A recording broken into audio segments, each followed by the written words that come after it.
Ok, continuamos con nuestra unidad 3, siguiendo con las partes que componen a un equipo chiller. Ya platicamos sobre el compresor, ya platicamos sobre el condensador. Ahora hay elementos que nos ayudan a que nuestros equipos trabajen de una manera automática, y uno de estos elementos, bueno, pues son los presostatos o límites de presión, que son el medio de protección cuando nuestros equipos trabajan normalmente y hay alguna anomalía y la presión llegara a subir, o incluso la presión de baja llegara a estar por debajo del nivel que debiera de tener, ¿verdad? Entonces, en nuestros equipos de refrigeración, en nuestros chillers, normalmente vamos a tener dos presostatos, que va a ser el presostato de alta y el presostato de baja, ¿verdad? ¿Y qué son estos presostatos? Bueno, pues es un dispositivo que por medio electrónico o por medio mecánico de platinos abren y cierran un circuito de acuerdo a las presiones o a los diferenciales a las cuales están calibrados, ¿verdad? En donde pues normalmente un líquido, el gas refrigerante, hace presión sobre un diafragma, ¿verdad? Este diafragma pues hace presión sobre un resorte que fue previamente calibrado, y esto es lo que cierra y abre unos platinos y permite el arranque o el paro de nuestros equipos. Hoy en día ya pues los equipos ya no traen muchas veces físicamente un presostato como el que nosotros observamos, ¿verdad? Que traen tornillos de ajuste que nos permiten, valiendo la redundancia, ajustar la presión de paro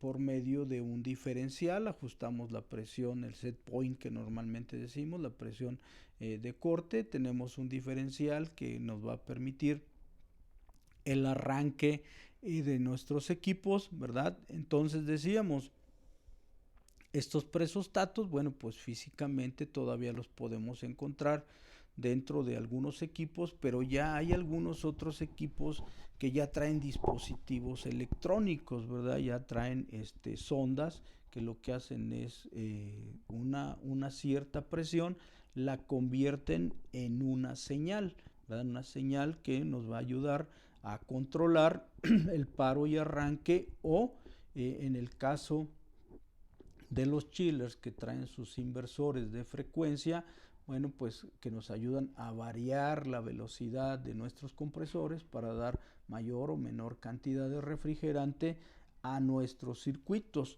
Normalmente en nuestros equipos vamos a encontrar dos tipos de presostatos: el presostato de regulación y el presostato de seguridad. Como su nombre lo indica, ¿verdad? El presostato de regulación pues es el que me va a ayudar a que mi equipo trabaje bajo ciertos parámetros. El presostato de seguridad es aquel que, cuando rebaso estos límites de los parámetros a los cuales fueron ajustados, pues mi equipo se va a detener. Puede ser por alta presión o puede ser por baja presión. En algunas ocasiones nos dicen, oye, ¿por qué por baja presión? Bueno, lo que pasa es que si la presión se va por debajo de cero en la succión del compresor, el compresor va a sufrir un efecto como el que nosotros hacíamos de repente cuando estábamos más jóvenes, ¿verdad? Agarrábamos un recipiente y teníamos algún tambo, alguna tina con agua, y lo sumergíamos, ¿verdad? Entonces, ¿qué hacíamos? Decíamos, luego para querer sacarlo costaba trabajo. ¿Por qué? Porque quedó un vacío, ¿verdad? Y ese vacío hace que las piezas sean difíciles separarlas. Cuando mi compresor se va a trabajar por debajo de cero en la presión, le empieza a suceder lo mismo. El movimiento que va a hacer el compresor ya le cuesta más trabajo ese movimiento. Eso lo lleva a que se force, incluso a que pudiera quemarse. Una forma de verificar que mis compresores están trabajando con una presión por debajo de cero es checando amperajes, porque el amperaje se va a comenzar a elevar. Entonces, ¿por qué? Por el forzamiento que tienen, ¿verdad? Entonces, decíamos, esa es la función que tienen los compresores, los presostatos, perdón. El de operación, bueno, pues es verificar que el equipo esté trabajando bajo los rangos ajustados, pero el de seguridad es proteger que nuestros equipos no se vayan a dañar, ya sea por alta presión o por baja presión. Y decíamos, ¿por qué puede haber una alta presión? Pues algo tan simple como que los condensadores estén sucios, como que el ventilador no tenga la velocidad adecuada, o que ya haya perdido alguna aspa, o si tenemos de tubos y corazas que ya esté incrustado nuestro condensador, ¿verdad? Que el elemento de control no le esté proporcionando la cantidad de gas refrigerante adecuada, ¿verdad? Entonces, el presostato pues me va a estar controlando todos esos ciclos de funcionamiento, ¿verdad? Que tienen nuestros equipos, ¿verdad? Y bueno, es bien importante que estos dispositivos tengan el ajuste adecuado, ¿verdad? Porque si no, bueno, pues pudiéramos sufrir algún daño en nuestros equipos, ¿verdad? Y eso, bueno, pues nos va a llevar a tener paros que nosotros no tenemos considerados. Entonces, decíamos, el presostato de seguridad, pues es el que se encarga de que si hay alguna anomalía, alguna diferencia en las presiones de trabajo, bueno, pues manda a detener nuestros equipos y de esta forma los mantiene en buenas condiciones. Decíamos, ahora ya no vemos muchas veces esos cuadritos, sino ahora lo que vemos, bueno, pues son sensores, ¿verdad? Son sensores, sondas que, como decíamos, bueno, pues nos van a ayudar, ¿verdad? A convertir una señal de presión en una señal eléctrica, y eso pues nos va a ayudar a controlar la operación que tienen nuestros equipos. ¿Sí?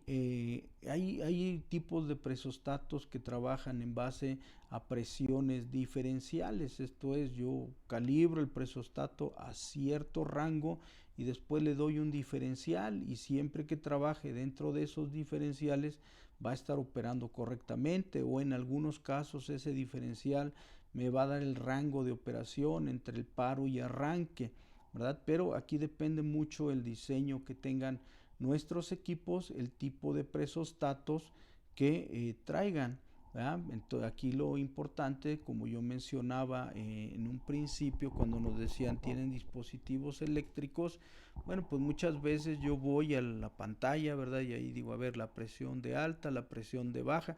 ¿Qué me está mandando eso? Una señal, ¿verdad? Una señal eléctrica, se está convirtiendo una señal de presión en una señal eléctrica, y es la que me está indicando qué presiones son las que nosotros tenemos.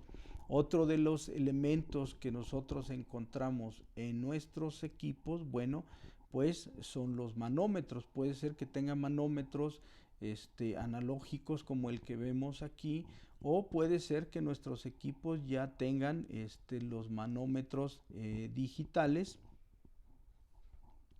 ¿verdad?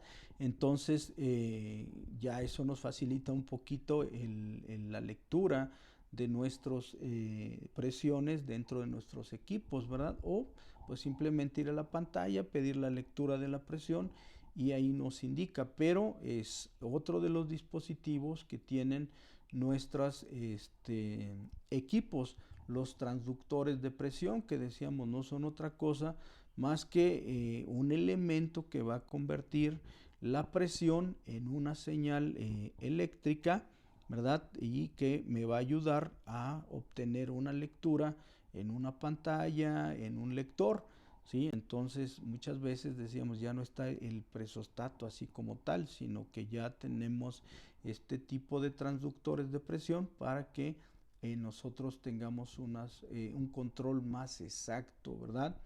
Otro de los elementos que tenemos en nuestros equipos son los recibidores de líquidos, ¿verdad? Que son tanques donde, por ejemplo, si se encuentra en el lado de alta, se encuentra después del condensador, y ahí nos sirve para que tengamos una acumulación de líquido y no todo el gas refrigerante circule hacia mi elemento de control, ¿verdad? ¿Por qué? Porque hay veces que el elemento de control se cierra porque la demanda que tenemos en el evaporador no es tanta, entonces necesito acumular ese gas refrigerante en algún punto.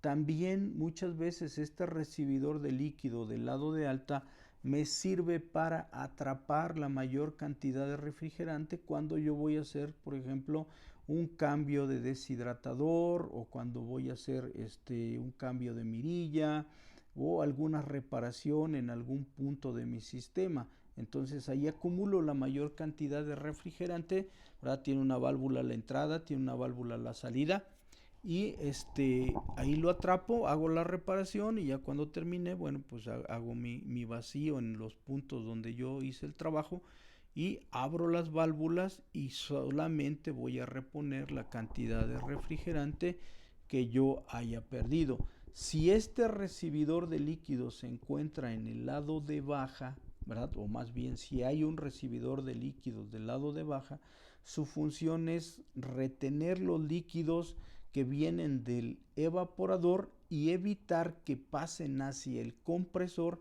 y mi compresor se vaya a dañar, ¿verdad? Entonces decíamos, son tanques que nosotros tenemos lado de alta y también pudiera ser del lado de baja, y que su función es esa. El lado de alta, mantener el gas refrigerante para estárselo proporcionando al elemento de control, o capturar el gas refrigerante cuando necesitamos hacer alguna reparación. Del lado de baja, evitar que el gas refrigerante llegue en estado líquido a los compresores. Algo muy importante en nuestros sistemas de refrigeración pues son los deshidratadores o filtros secadores, ¿verdad? Un deshidratador o filtro secador. Y aquí hay una situación bien importante. Muchas veces me dicen, oye, ¿y cada cuánto cambio el deshidratador? Si no es necesario abrir el sistema, así déjalo, ¿verdad? Porque luego lo abrimos y entonces ahí es cuando empezamos a comprar problemas. Recuerden algo interesante, hay diferentes tipos de deshidratadores.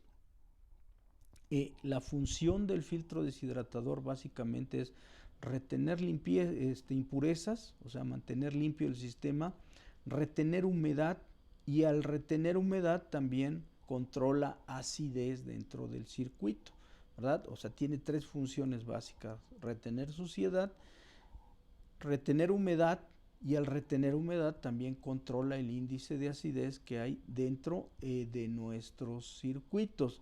Hay diferentes tipos de deshidratadores, por ejemplo el filtro deshidratador que tiene un núcleo moldeado como el que vemos aquí en la imagen, ¿verdad? Hay deshidratadores que tienen el desecante suelto, las perlas, ¿verdad? Las perlitas, esos incluso hay veces hasta se les puede cambiar el desecante y el mismo cuerpo, ¿sí? O hay otros deshidratadores que tienen el desecante compacto, esto es una piedra, ¿verdad? Pero los tres tienen la misma función: retener suciedad, quitar humedad, y al quitar humedad controlar el índice de acidez, ¿verdad? Hay una premisa, el deshidratador, recuerden, va del lado del líquido, y la premisa es que pues mientras más grande sea el deshidratador es mejor, ¿verdad? A veces nos limitamos por el tamaño, es que traía uno así pequeñito, bueno, sí le puedes poner uno más robusto, ¿verdad? Siempre y cuando las tuberías no hagas modificaciones, porque recuerden, si yo hago modificaciones en una tubería, si abro o cierro una tubería, si cambio de diámetros unas tuberías, puede ser que yo al hacer ese cambio de diámetros haga una expansión, y eso va a modificar las características de mi gas refrigerante. Pero si nos dicen, mira, mientras no cambies eso, el tamaño del deshidratador, mientras más grande sea, es mejor, ¿verdad? Entonces decíamos, retiene, ¿verdad?, todo lo que es la suciedad, retiene humedad en el sistema, y al retener la humedad en el sistema, pues lo que hace es reducir el índice de acidez que tenemos, y eso, al reducir el índice de acidez, lo que estamos protegiendo es al aceite del compresor, que no pierda su propiedad de aceite dieléctrico, ¿verdad? Y se vaya a convertir ahora en un conductor de la electricidad, ¿verdad? Entonces, esas son las funciones básicas, y algunas otras características, ¿verdad? Como por ejemplo ser inerte, esto es no proporcionarle ninguna característica al gas refrigerante ni al aceite que hay en nuestros sistemas, ¿verdad? Y también, bueno, pues que no se vaya a diluir en el momento en que entra el contacto con el gas refrigerante o con el aceite, que el desecante no se vaya a diluir, porque si no, bueno, pues entonces ya nosotros nos vamos a meter en otro tipo de problemas, ¿verdad? Porque pues si se empieza a diluir, vamos a empezar a arrastrar esa suciedad a nuestro sistema, y bueno, pues es importante. Ahora, también recuerden, los filtros deshidratadores llevan un sentido de flujo, ¿verdad? Al momento de cambiar el deshidratador, nosotros tenemos que verificar el sentido de flujo, que lo trae marcado ahí con una flecha, ¿verdad? Porque si lo llegáramos a poner al revés, entonces ya nos metimos en un serio problema. A veces incluso hasta pudiera arrastrarse el desecante. Otro elemento que tenemos dentro de nuestros sistemas de refrigeración, pues son los visores de refrigerante. Estos visores de refrigerante, bueno, pues tienen algunas funciones. Por ejemplo, cuando nosotros estamos haciendo carga de refrigerante, una de las formas de ver si la carga ya está completa es observando que no pasen burbujas de aire, bueno, relativamente de aire, ¿verdad? Que no pasen burbujas en el sistema. Si pasan burbujas, quiere decir que todavía nos falta refrigerante en el sistema, pero también estas mirillas, estos visores traen colores, ¿verdad? Donde el color me puede indicar, por ejemplo, si se empieza a poner como rosita, quiere decir que el índice de acidez dentro del sistema es muy alto. Si se pone negro, quiere decir que está contaminado, ¿verdad? Pero si el indicador está verde, pues me está indicando que mi equipo está trabajando adecuadamente, que el contenido de humedad es el contenido adecuado. Entonces no es nada más porque a alguien se le ocurre, ay, pues vamos a ponerle una mirilla o un visor, no, es porque este visor tiene funciones, y decíamos, una de ellas es verificar si la carga de refrigerante ya está completa, y la otra es verificar en qué estado está trabajando nuestro circuito, nuestro sistema de refrigeración. Todo esto que acabamos de platicar, desde el condensador, los presostatos de alta, las sondas para medir presiones, el filtro deshidratador, la mirilla, está del lado de alta presión, ¿verdad? Pero sabemos que hay un punto donde va a pasar de alta presión a baja presión. Entonces, ¿dónde es este punto? Bueno, pues en el elemento de control, ¿verdad? En la válvula de expansión. Ahí es donde nosotros pasamos al lado de baja presión, ¿verdad? Aquí lo que se hace es que en el elemento de control o en la válvula de expansión, un gas refrigerante que viene 100% líquido a alta presión y a alta temperatura, se le hace pasar por una estrechez, por un orificio muy pequeñito.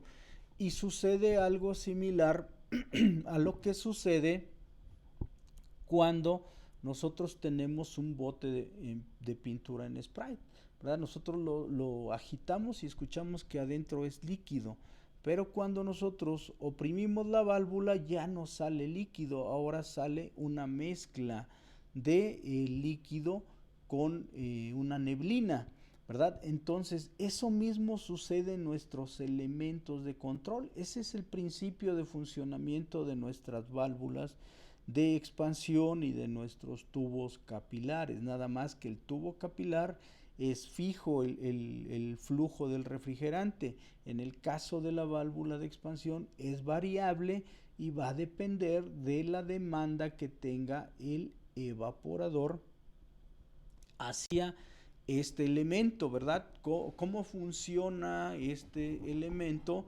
Bueno, pues nosotros podemos ver que tiene un bulbo, ¿verdad? En la parte superior, ese bulbo se conecta directamente a la salida del evaporador, ¿verdad? Pero directamente no se pone nada de aislante entre el punto de contacto, directamente. ¿Por qué?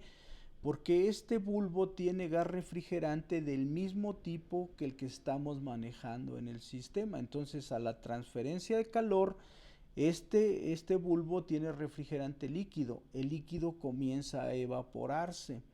Esa evaporación hace que el refrigerante se conduzca por ese capilar que va a dar a la parte superior de la válvula de expansión.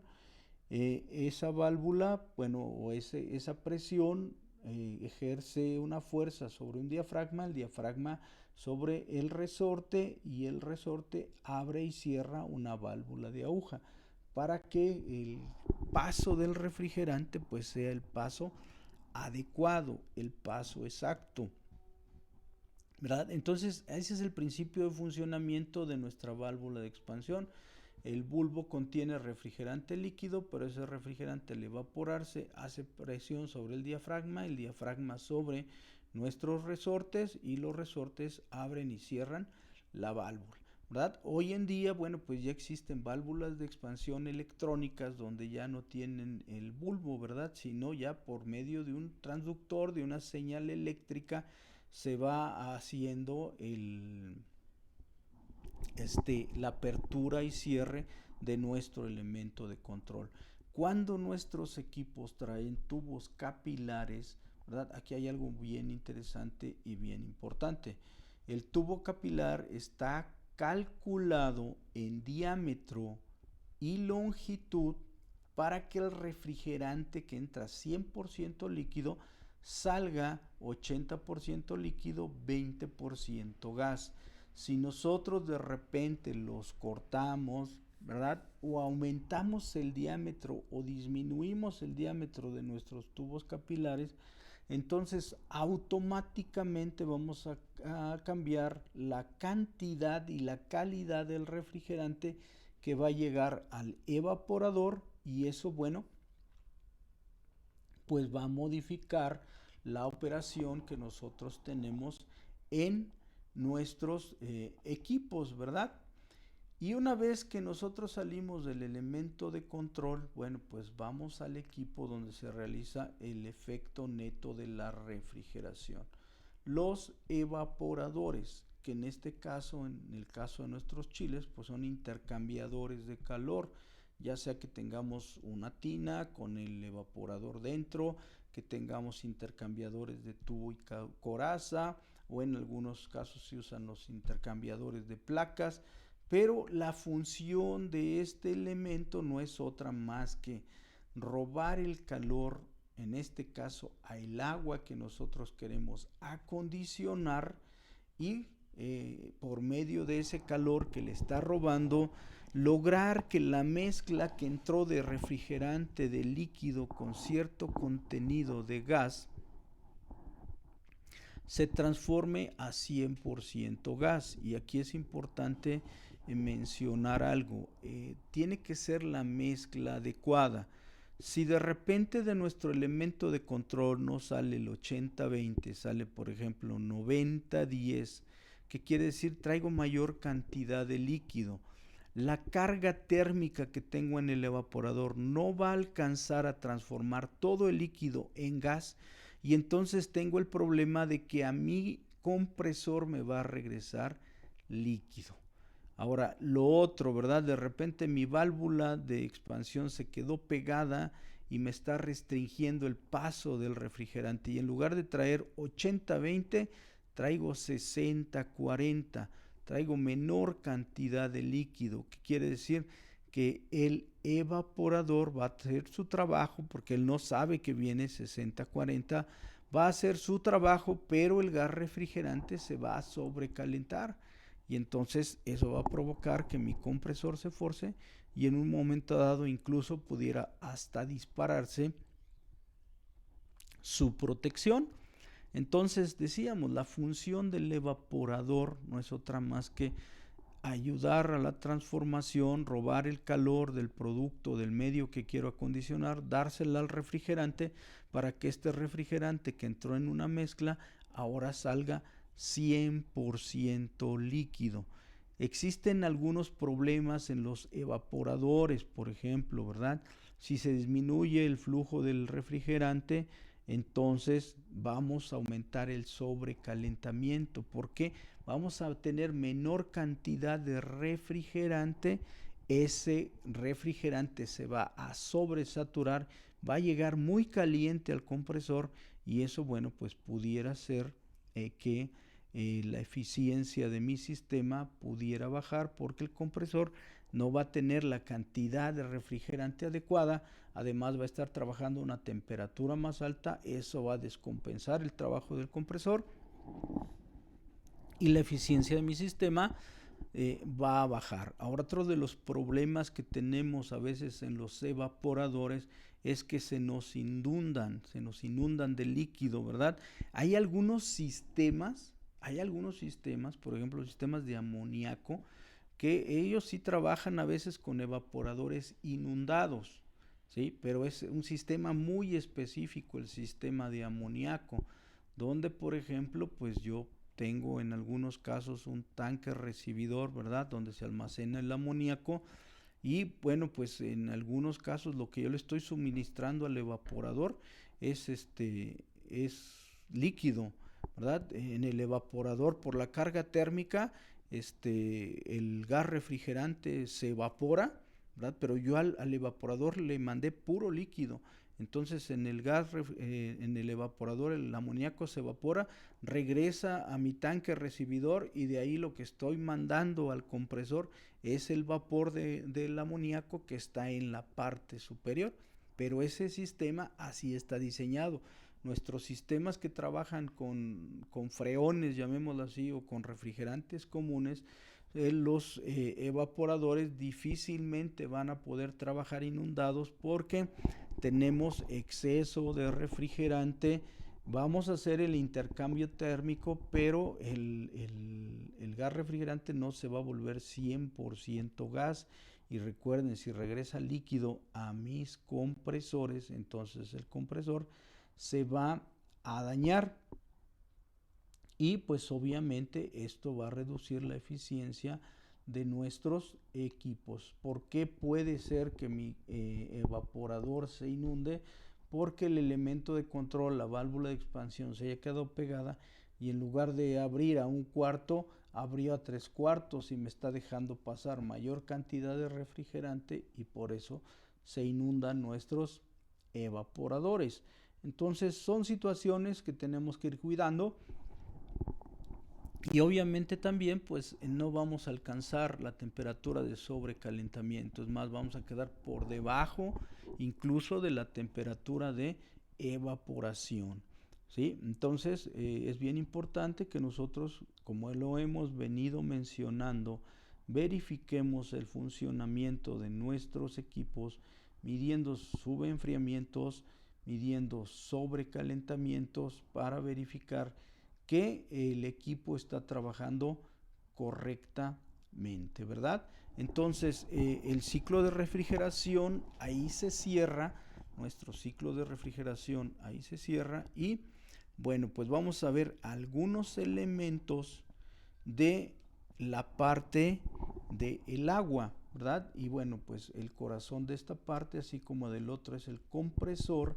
En esta parte del sistema de agua, nosotros tenemos que el corazón de esto es la bomba con la que nosotros vamos a estar haciendo que el agua recircule en nuestros sistemas o en nuestros serpentines de las unidades manejadoras de aire.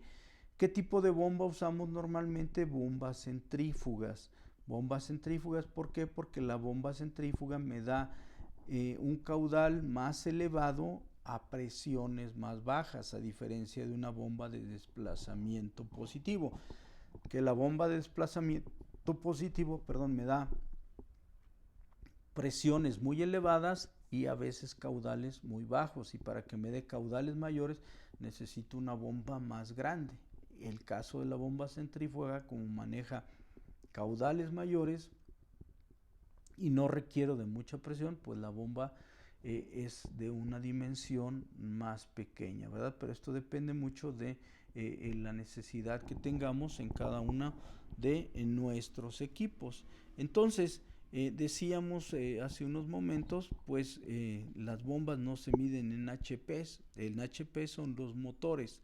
Las bombas se miden en caudales, ¿verdad? En pies cúbicos, en litros por minuto, por segundo o por hora, ¿verdad? Esa es la forma en la que nosotros dimensionamos las bombas, qué caudal necesitas y a qué presión lo necesitas, ¿verdad? Y la distancia que tienen que recorrer, porque a veces es algo bien importante.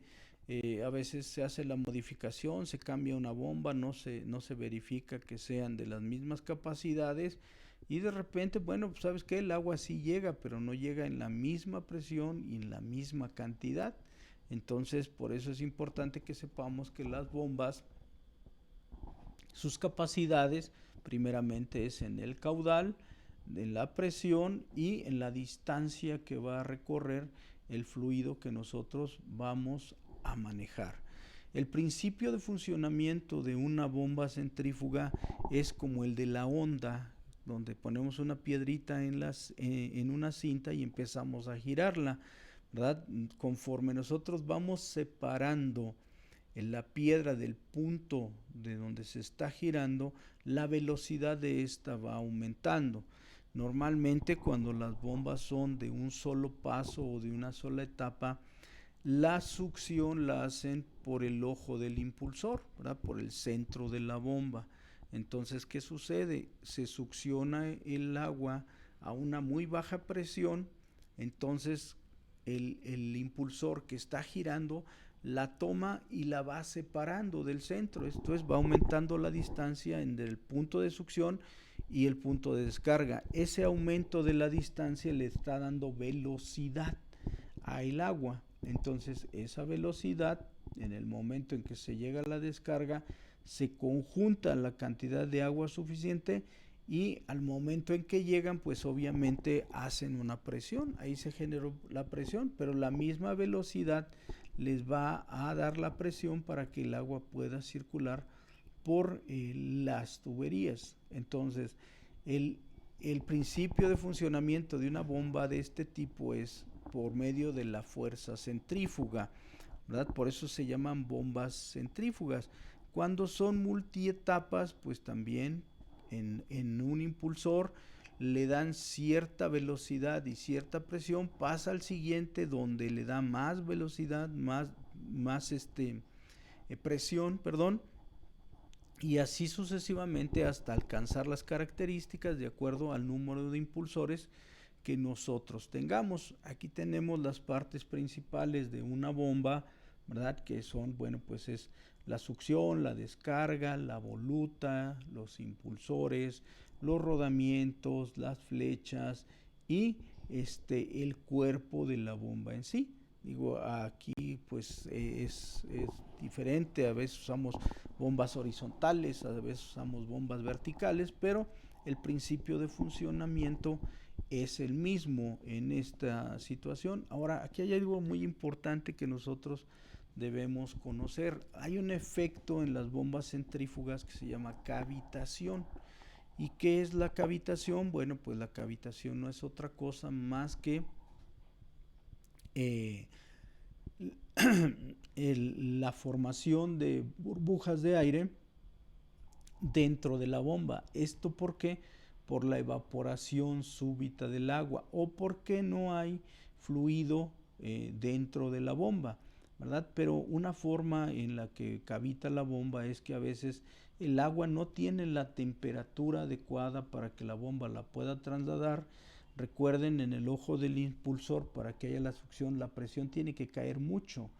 Y como cae mucho y el agua viene a una temperatura un poco elevada, entonces hay una evaporación súbita y entonces la bomba comienza a cavitar. Muchas veces se nos dice, ¿verdad? Ponle una válvula para que tú puedas purgar el aire de la bomba.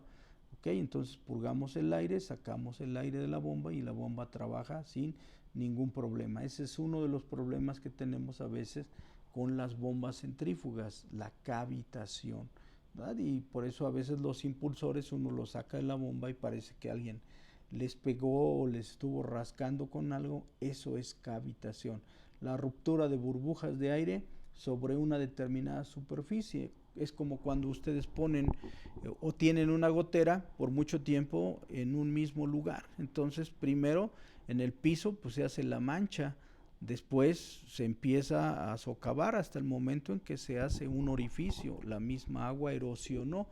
Así la cavitación erosiona los impulsores y las volutas de nuestras bombas centrífugas. Las partes principales de nuestras bombas centrífugas, bueno, pues es la flecha, ¿verdad? Que es la parte que le va a dar el movimiento a nuestros impulsores. Y bueno, pues es importante que cuando nosotros demos mantenimiento a nuestras bombas, hagamos la verificación de la flecha, porque a veces es a lo que menos importancia le damos. Agarramos un trapo, la limpiamos y la dejamos ahí en la mesa. Sí, pero ¿por qué no le verificas los ajustes que tienen los rodamientos, las medidas de las partes donde va montado el rodamiento? O si mi bomba tiene sello mecánico, a ver, todavía está en condiciones o si lleva algún O-ring como sello secundario en el sello mecánico igualmente, o alguna cuña de teflón. ¿Cómo lo verificamos? Hacer ese tipo de inspecciones en nuestras bombas, ¿verdad? Porque a veces nomás nos enfocamos a cambio de rodamientos o a cambio de valeros y pues no es así. Nuestras bombas pueden tener diferentes tipos de impulsores, impulsores abiertos, semiabiertos o cerrados, y esto va a depender, bueno, de la cantidad de fluido que nosotros sepamos y queramos, y también de la limpieza que tenga este fluido. Los rodamientos, ¿verdad? Parte importante de nuestras bombas, porque pues son los soportes sobre los cuales va a estar girando la flecha. Y aquí es importante que nosotros hagamos verificaciones en cuanto a mediciones, ¿verdad? Para los ajustes. ¿Por qué? Porque a veces los daños en nuestras flechas se presentan porque los rodamientos ya están holgados, o porque de repente la gente, como un rodamiento sale más flojo que el otro, ¿verdad? Dice, no, es que este ya está flojo, y se trae su punto de golpe y su martillo y empieza ahí a ponerle puntitos para que entre forzado. Bueno, pues eso lo que va a hacer o lo que va a provocar es que nuestras flechas se flexionen, la bomba se caliente más, el agua se empiece a evaporar y comience a cavitar nuestras bombas. Por eso es importante que nosotros sepamos qué tipo de rodamiento es el que lleva mi bomba, y aparte cuál es el ajuste que debe de llevar para no cometer errores como esos que les estoy mencionando. Otra parte de la bomba es la caja del prensaestopas o la caja del estopero, que es normalmente donde lleva, si es que mi bomba todavía trabaja con empaquetadura, que ya casi no se permiten, porque la gente dice, es que es agua. Pues sí es agua, pero es agua que le estamos metiendo energía y que cuesta, ¿verdad? Entonces, si las bombas todavía trabajaran con empaquetadura, pues ahí es donde va insertada la empaquetadura, o donde va montado el sello mecánico que nosotros vamos a instalar. La empaquetadura, pues bueno, ahí vemos en la imagen que, por ejemplo, son varios anillos que al momento de montarlos, bueno, pues el corte tiene que ir alternado para evitar que vayan alineados y que por ahí se nos pueda fugar el agua, ¿verdad? Hoy en día pues ya usamos bombas que llevan sellos mecánicos, que no es otra cosa más que un sello dinámico, donde tenemos una cara estacionaria, una cara rotatoria de diferentes materiales que son los que hacen el sellado y no permiten que nosotros vayamos a tener fugas de agua, aunque dicen por ahí los que saben de sellos mecánicos que la fuga sí existe, nada más que al momento en que pasa por las caras rotatoria y estacionaria se evapora y entonces la fuga ya no se ve. Y sí es real eso, ¿verdad? Porque hay ocasiones que, por ejemplo, cuando manejamos sustancias peligrosas con una bomba centrífuga, tenemos que poner una sustancia como lubricador para el sello mecánico, una sustancia externa para que no haya el paso de ese producto químico hacia afuera y no vaya a haber alguna contaminación. Aquí nosotros vemos más o menos la imagen de un sello mecánico donde pues tenemos un O-ring, ¿verdad? Que es el sello secundario de la cara estacionaria. Puede ser que tenga una cuña de teflón, que también va a ser un sello secundario de la cara estacionaria, que es la que está marcada con el color azul. El cuerpo de la cara estacionaria, que puede ser de grafito, puede ser de cerámica, en algunos casos es de jastel o de acero inoxidable, de níquel, del material que se requiera, ¿verdad? Normalmente para el agua manejan combinaciones de cerámica con carbón, ¿sí? La parte rosa ya es la cara giratoria, tenemos el sello secundario que es el O-ring, el que sella en la flecha. Después, bueno, pues tenemos una carcasa con unos pernos guía, unos resortes y al final otra carcasa que es la que nos va a ayudar a darle el ajuste. Para montar un sello mecánico es necesario tener su dibujo de instalación, ¿verdad? Su dibujo de instalación, aunque bueno, pues ya sabemos, hay algunas otras técnicas como poner las marquitas, tomar como referencia la llave Allen con la que apretamos la carcasa, el opresor que trae la carcasa, ¿verdad? Pero si queremos que quede bien nuestro sello mecánico, pues debiéramos de tener nuestros dibujos de instalación y hacer ciertas verificaciones como la que nosotros vemos aquí, que no haya ningún desplazamiento axial en la flecha, porque eso pues va a provocar que el sello mecánico esté abriendo y cerrando y entonces tengamos fugas en nuestros dispositivos, ¿verdad? Otro de los elementos que está dentro del sistema de agua helada es el freezer, ¿verdad? ¿Qué es esto? Bueno, es un dispositivo que va a evitar que nuestros evaporadores se congelen. A veces el agua alcanza ciertas temperaturas, por ejemplo, aquí en la Ciudad de México, ¿verdad? Ustedes saben que el agua pues se congela más o menos a 0 grados centígrados, entonces a veces llega a tener estas temperaturas y los evaporadores se nos comienzan a congelar.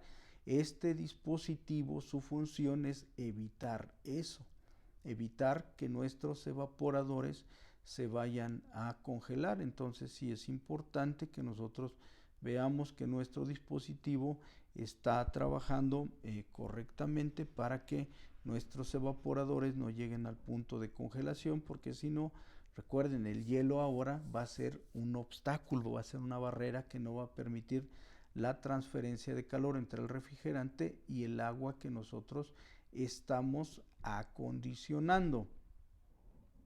También, bueno, pues nosotros tenemos dentro de nuestros sistemas de agua, ¿verdad? Controles que nos van a ayudar a tomar las decisiones. Por ejemplo, medidores de flujos, medidores de temperaturas, que son los que nos van a decir, bueno, manda al sistema que regule o manda parar el sistema. Si tenemos variadores de frecuencia, por ejemplo, aumenta la velocidad o baja la velocidad de los dispositivos para poder controlar todo esto. También vamos a tener válvulas selenoides, ¿verdad? Sobre todo cuando el nivel del agua que estamos nosotros utilizando para mandar a nuestros serpentines en las manejadoras de aire baja, bueno, pues estas válvulas nos ayudan a abrir y cerrar, a reponer agua y a cerrar cuando ya el agua está completa. Tenemos también los flotadores o los interruptores de nivel, ¿verdad? Para que nosotros no tengamos ni más ni menos cantidad de agua en nuestros dispositivos y así, bueno, pues no perdamos la eficiencia térmica en nuestro equipo, ¿verdad? Entonces también nosotros vamos a tener interruptores eléctricos de flotador que son los que van a mandar y parar o a mandar abrir y cerrar las válvulas selenoides o a mandar a parar la bomba, etcétera, ¿verdad? Entonces son dispositivos que nosotros vamos a tener dentro del agua helada. Vamos a tener sondas, ¿verdad? Que nos van a ayudar a detectar qué cantidad de agua o qué calidad de agua es la que nosotros tenemos en nuestro circuito para, bueno, pues hacer la reposición, ¿verdad? O mandar a hacer alguna variación en nuestros dispositivos y darle la temperatura o darle la cantidad adecuada a el agua que nosotros estamos procesando, ¿verdad? Los interruptores de flujo, ¿verdad? De repente, bueno, pues ya no hay agua, ¿para qué tengo? O ya no hay agua en movimiento, ¿para qué tengo mi equipo prendido, ¿verdad? Entonces este interruptor de flujo, pues también igual es una señal que va a mandar a prender o a parar mi equipo dependiendo de qué tanta agua me estén demandando en los puntos donde nosotros estamos proporcionando el servicio, ¿verdad? El depósito, bueno, pues el depósito ya sabemos, es el lugar donde nosotros vamos a tener la acumulación del agua y ahí vamos a hacer la transferencia de calor con el refrigerante, ¿verdad? Entonces, todo estos son partes, ¿verdad? Son partes de nuestro equipo chiller y es importante que nosotros las identifiquemos y sepamos qué función tienen dentro de la operación. Entonces, recuerden, mi equipo chiller, bueno, pues lo que hace es que por medio de un sistema de refrigeración y de los elementos, pues por medio de un gas refrigerante hace el intercambio térmico con el agua, dándole la temperatura adecuada y las características para que en las manejadoras de aire yo pueda alcanzar las temperaturas y la calidad del aire suficiente para poderla inyectar en las áreas de trabajo, ¿verdad? Entonces, vamos a pasar un poquito a lo que es el diagnóstico, ¿verdad? Algunas fallas probables y cuáles son sus posibles soluciones, ¿verdad? Algunas de ellas, por ejemplo, el compresor no arranca, ¿verdad? Siempre nos empiezan por lo básico. El compresor no arranca. Bueno, pues posiblemente el switch de alimentación, el breaker, el interruptor termomagnético, pues esté abajo, ¿verdad? O no esté activado. Bueno, pues ¿cuál es la solución? Pues primero, antes de mover cualquier cosa, pues ir y verificar. A ver, tengo tensión, tengo voltaje, pues subo el interruptor, ¿verdad? Con eso nosotros solucionamos así rápidamente un problema, ¿verdad? Pero no siempre sucede eso, ¿verdad? ¿Por qué? Porque otra de las posibilidades que se pueden dar es que, bueno, el switch del circuito de agua, ¿verdad? En posición de apagado o con la bomba apagada. Y recuerden, tengo dispositivos en el circuito de agua que me van a comandar el trabajo de el chiller, por ejemplo, el de flujo, ¿verdad? Si no hay flujo, pues ¿para qué tengo trabajando el chiller? ¿Para qué tengo trabajando el sistema de refrigeración? Entonces tenemos que verificar también que estos switches, estos interruptores, estén en la posición adecuada para que mi equipo pueda trabajar de una forma correcta, ¿verdad? Decíamos, el switch del flujo de agua está abierto, hay que ir y verificar, a ver la señal, está mandando la señal, no está mandando la señal. Obviamente para esto, bueno, pues debemos de tener ciertos conocimientos en cuanto a la lectura de los diagramas eléctricos, en cuanto al conocimiento de nuestros dispositivos, ¿verdad? Otra de las posibles causas es, dice, el fusible de control está abierto, ¿verdad? Bueno, pues primero tenemos que verificar, ¿verdad? Que nuestro fusible, ¿verdad?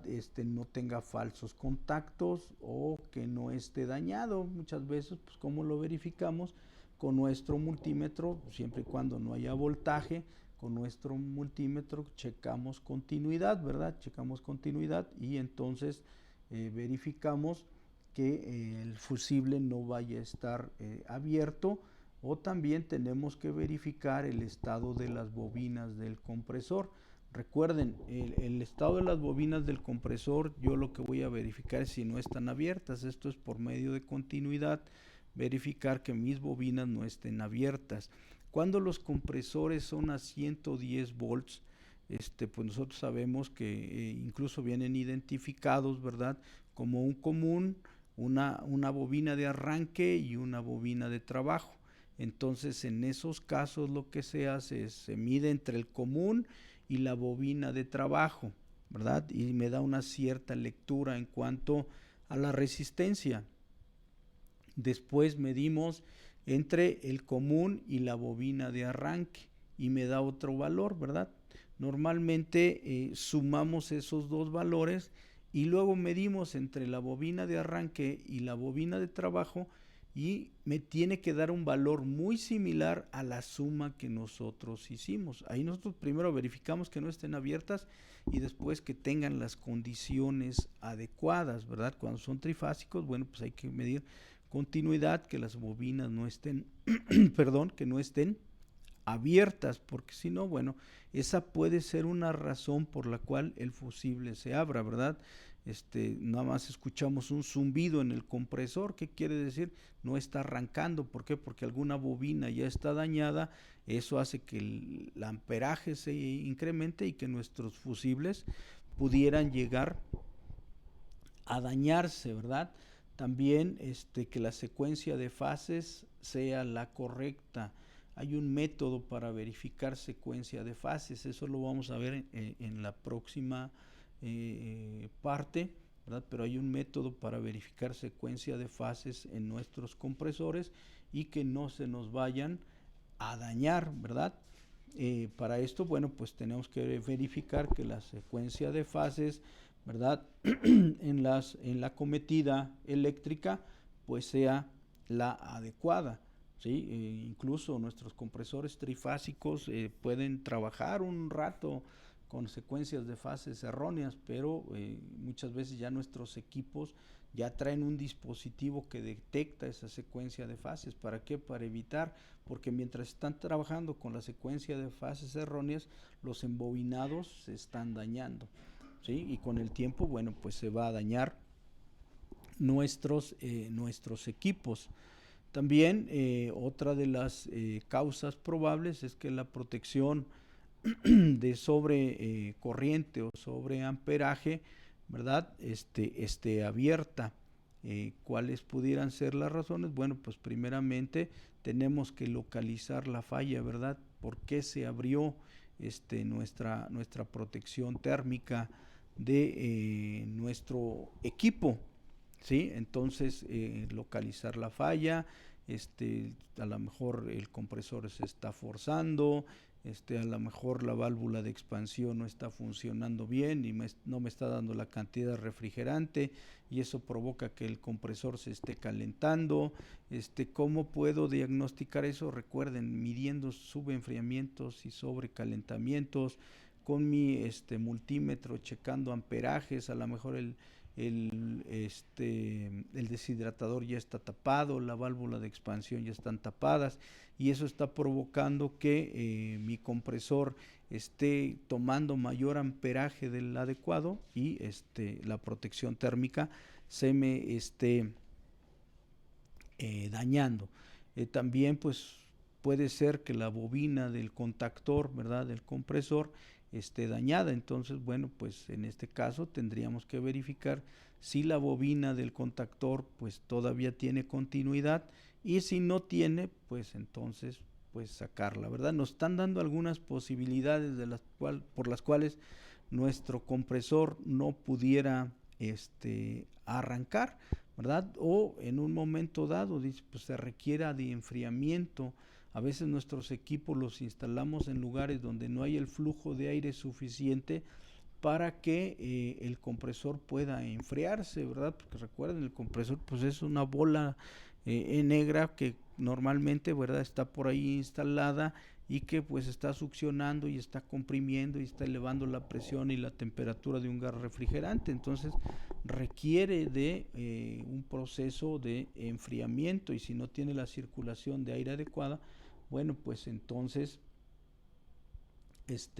puede ser. Y para eso, bueno, pues primero pues necesitamos ver los ajustes que tenemos, ¿verdad?, en cuanto a las temperaturas de operación de nuestros equipos, ¿verdad? Y bueno, pues en un caso determinado, ¿verdad? Dicen espérese a que se enfríe, pero bueno, pues ustedes saben que la casa pierde en ese sentido. Por eso tenemos que analizar un poquito más de lo que nos dicen, ¿verdad? Eh, Sobre amperaje, ¿verdad? En el compresor, el breaker o la pastilla de disparo o fusibles están dañados. ¿Cuáles pueden ser las razones? Bueno, pues un bajo voltaje, ¿verdad?, durante un tiempo determinado, ¿sí? ¿Y qué debemos de hacer en este caso? Bueno, pues lo que nosotros debemos de verificar es que la alimentación, ¿verdad?, esté con las condiciones adecuadas. Recuerden, todos los equipos, todos eléctricos, admiten una cierta caída de tensión, ¿verdad? Que de acuerdo pues a las normas nos dicen que es entre un 4 un 5% máximo. Esto es, si mi compresor, y aquí hay algo muy importante, si mis compresores dicen 440, pues la caída de tensión máxima pues debe ser como de unos 20 volts, 20, 22, 23 volts, ¿verdad? Pero aquí hay algo muy interesante. A veces nuestros equipos están fabricados bajo la norma europea, entonces no trabajan a 440, sino trabajan a 380, y entonces ahí a veces es donde nos metemos en problemas, porque esas variaciones de voltaje no las consideramos a veces. Recuerden, cuando son fabricados bajo normas americanas, la relación entre el bajo y el alto voltaje es de 1 a 2, esto es de 220 a 440.